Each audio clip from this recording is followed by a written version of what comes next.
Okay, when is that, April 30th? Is that when that? That ends, and then next week we will start looking at some of these other reports so we can get something to you that's very presentable and informative, and we can go from that point. I understand the new software is working pretty well. Yes, it is. Great. So Wonderful. far. Excellent, yeah, exactly. Okay, any questions? Anybody? Anybody? No. Thanks so much, Mr. Mecca. Thank you. Thank Thanks you. for that.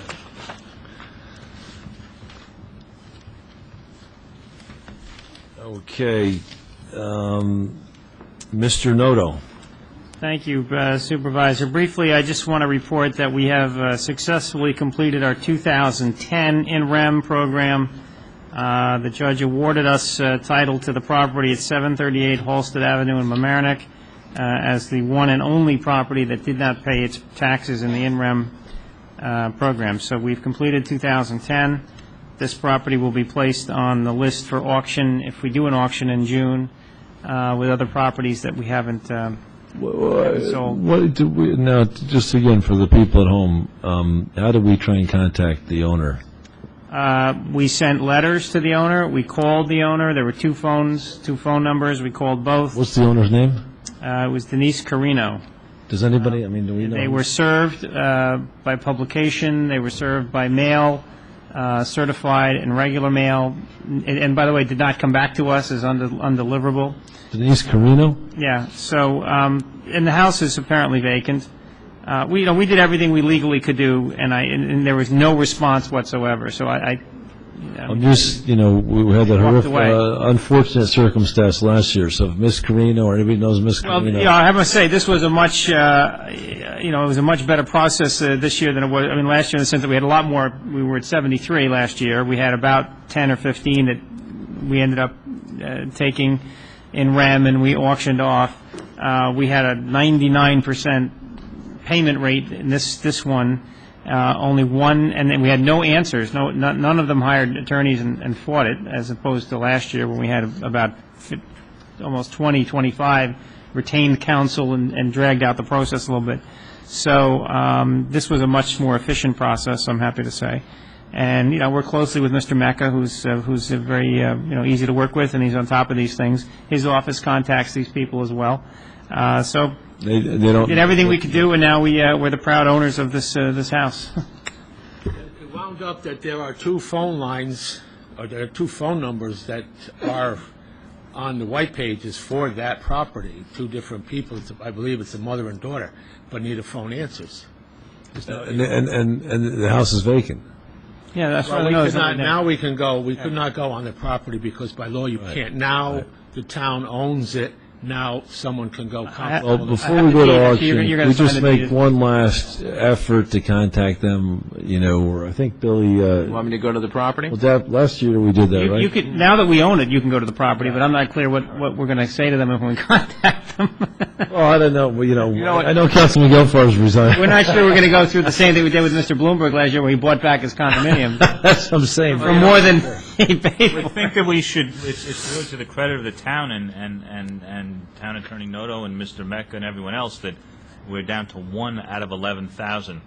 I mean, that's just fantastic. And look, that's as good as. I mean, we hope this year. I think in about 2 months, Mr. Mecca and I will be starting our third go round on M-REMs, and I hope. How many do you expect we'll have? How many are eligible or get into that third year? Do you think? Well, that's going to be a question about the big people. Who comes like 411 and whatever, Westchester Avenue? If they come up, the number will come way down.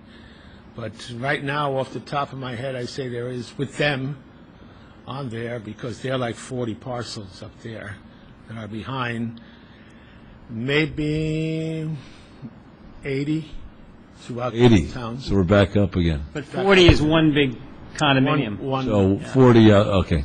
So that's really one. Secondly, another one is a very large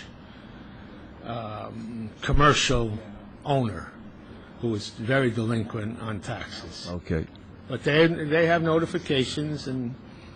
So, okay, terrific. Well, look, how many properties do we own now? 4? 4 or 5, not a lot. Yeah, maybe 5. Yeah, there are only about 3 or 4, actually. We still own a lot on Fox Island Road.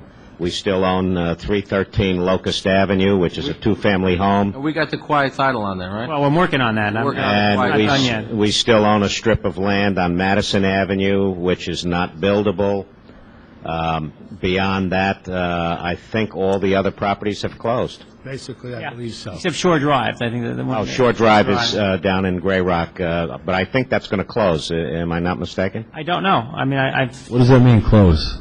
Well, the bid on Shore Drive was $8,000. The property owner has not filed any closing documents.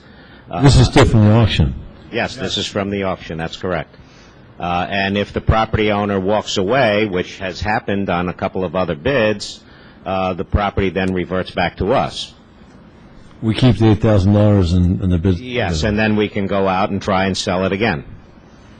Okay, I guess what my point being is, I presume we're going to auction these things off, or what are we going to do? You know, we have a couple of options. We can do an auction in the spring, or we can wait another year and see if we get more properties in the 2011 In-Rems, and then do it next year. It's really, I mean. Well, no, I think we've established that we want to sell properties, right? So I think we either hire a broker. Some of them are less. I mean, I think this house we just got is going to be desirable because it's a perfectly good house in decent shape.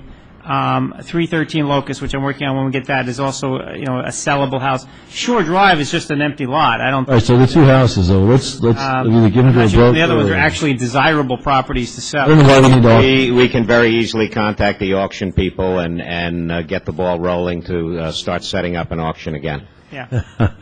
It's a relatively easy process. Turn around, maybe it could be. All right. Well, so I don't know what, but I guess my question is, if it's only two houses, is the auctioneer really going to auction them off? Well, what the discussions we've had is that they can consolidate with a couple of other municipalities. For example, they've been itching to try and get a Westchester County related auction. There are any number of municipalities that they've contacted to say, gee, if you've got two properties and you've got two properties, we can get an auction together. Well, I hear what you're saying, but let's compare that with simply giving it to a realtor, right? I mean, their house is for sale. Well, especially. And plus, I got to believe. Yeah, my point is, if you look, I want to state on the record that it makes sense to come to the auction. I mean, it seems to me, and we've had this debate before, but we're going to get less money. I thought the auction process went pretty well last year. Yeah, I think I agree. If we're doing 10, 12 properties, I agree. If you're selling two properties, I think our average is 30 cents on the dollar. I wouldn't mind being in the audience that day when we sell one of these houses for 30 cents on the dollar. We may not, for two properties, we don't need to hire an auctioneer either. I mean, we can do it that's ourselves. my point. And we can publicize an auction, and Bishop and I can do that. I mean, it's just two houses. I'm talking about kind of the higher bidder. So, yeah. Other than board members not being able to bid on properties. But for two houses, we can do it in-house. I don't think we need to hire an auctioneer. That's my point. Yeah. All right. Well, could you come up with? You've got to see Bishop at an auction. He's got that old. There you go. Holding up the card. So we'll Mr. send Noto, him down to Tiffany's for a little course on how to do an auction. Could you make a recommendation for next meeting and what to do with these properties? Sure. I mean, I'll get an inventory from Mr. Arcaro as to what we have. Wonderful. Okay. Thank you. Thanks, Mr. Mecca. I do need at the end of the meeting a brief executive session to discuss some personnel matters. Okay. Mr. Nardi, okay, as we talk, Mr. Deleo. Good evening, Mr. Supervisor and Town Board. I just wanted to tell you that there's a lot of work in progress going on at Crawford Park since the warm weather has been with us. We're doing our spring cleanup. We are working with the Friends of Crawford Park on the gateway, as well with John Zicka. We're upgrading the water tank to a much larger capacity water flow, so we don't have any water issues this year. How much do we make? How much bigger did we make it? Well, it was we made it from 3/8 to 1.5 inches for the water, and then we got a couple of gates and valves, so that way we can fill up quicker, and that way we could just keep the water process going throughout the day. Also, with the aeration that we did last fall, that has been paying off on the lawn. The grass has been much greener, and it's looking much better. So next year, hopefully, it'll be better than it is now. So we're just keep on moving forward and making the park better. But I noticed the lawns last week, they're getting much greener and stronger than they were 4 or 5 years ago. Wonderful. So we're all Wonderful. set. Thank you, Mr. Deleo. Mr. Deleo, do you have, you don't need to give us the answer now, but maybe next month, give us an idea of any, for this upcoming year, any hurdles that you may anticipate, and what your vision is for the park, the day-to-day, the operations, what you see happening. Okay? Okay. What I'm looking from you is more of a hands-on. I want you to be able to tell us what's happening. Okay? Well, so far, we talked about the dumpsters last month, and I met with my assistant, Mike Anitorno, and we came up with a couple of solutions. One solution is put the dumpsters in the corral, and make sure they're secure at night. Another option is, get a couple of prices and see where it goes from there. But I think we could do the work in-house, shuffle some stuff around in the back, put the dumpsters in the corral where the equipment is, and just add maybe a section of fence, and then we're good to go. So I'm going to talk about that with Mike tomorrow and see if we can get this moving forward. Very good. Thank you. Okay. Thank you, Mr. Deleo. Comments from the board? Mr. Gelfarb? No comment. Mr. Villanova? Yes, Dave, wish your wife well. Thank you. I want to thank Professor Tobin once again with the students, Tools for Change, Tools to Change the World.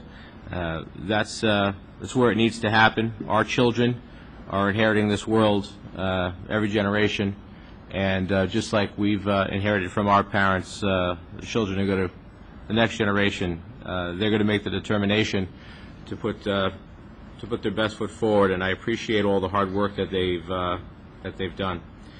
The Friends of Crawford Park, obviously, they're making a tremendous amount of effort again this year to embellish on the park. I want to make sure that all of the work that's being done, and Mr. Deleo, just be mindful of this, that any changes to the park, the key word that you have to always put into the sentence, into this equation, is sustainable. Okay? So if a certain tree or a certain plant is dependent on a certain amount of water for that tree to live, then that has to be, it's a mandate. So every time something is done in Crawford Park, it turns into a mandate. Okay? So I just want to make sure that when we go forward with any of these plantings or anything that's being done there, it's an increased burden, obviously. It's taxing our equipment and manpower, and it turns into a mandate that we have to fund. So I want to make sure that the decisions that are made there are sustainable, and that we're partnered very well on what we need to do. Okay? I want to thank you for making sure that we have the proper amount of water, I guess, on a daily level now. And so make sure that, speak to the friends. Make sure that you have a schedule. If this tree needs, 50 gallons of water, every couple of days, let's make sure it happens. So I appreciate that. And I'll just say that I think that we can do a better job with regards to the information that we receive from the assessing department. I don't think I've ever been 100% happy with the information I've ever received or asked for, but like Supervisor Carvin says, we can't go into certain decisions blind, and we will not do that. So I want to make sure that we have a better opportunity to have communication, specifically for resolutions that affect the town of Rye, and that's all. So thank you. Thank you very much, Deputy Supervisor Villanova. I'd just like to echo your comments in terms of thanking Professor Tobin for all his hard work in the Democracy Project. I'd also like to thank the Friends of Crawford Park for all the hard work they do, and echo your comments that Mr. Leo made. I'm glad we've got the water been bigger, and make certain that the trees they put in, we don't do everything in our power to make sure we don't lose them.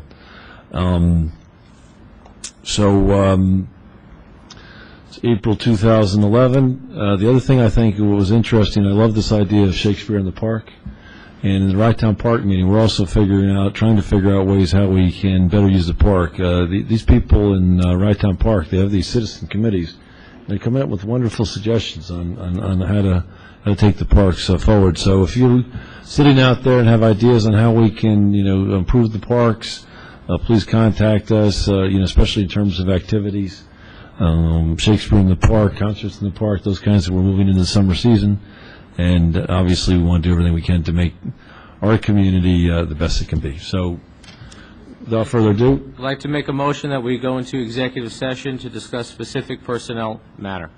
Just 1 second before that, I don't know if the board addressed this. I do wish to express the board and the entire town's condolences to former Mayor Rand of Rybrook on the loss of his wife.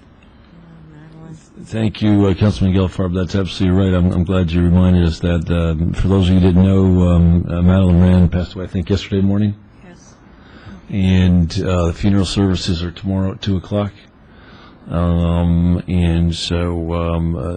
I'd like to second that. I actually happen to live across the street from Madeline Rand. She was just a wonderful woman, and our heart goes out to her and her family. And prayers. Motion to go into executive session? So moved. I didn't hear you, I'm sorry. So moved. Gelfarb. Aye. Yeah, Thank you. Thank you, everybody. That room in the back? I don't know where we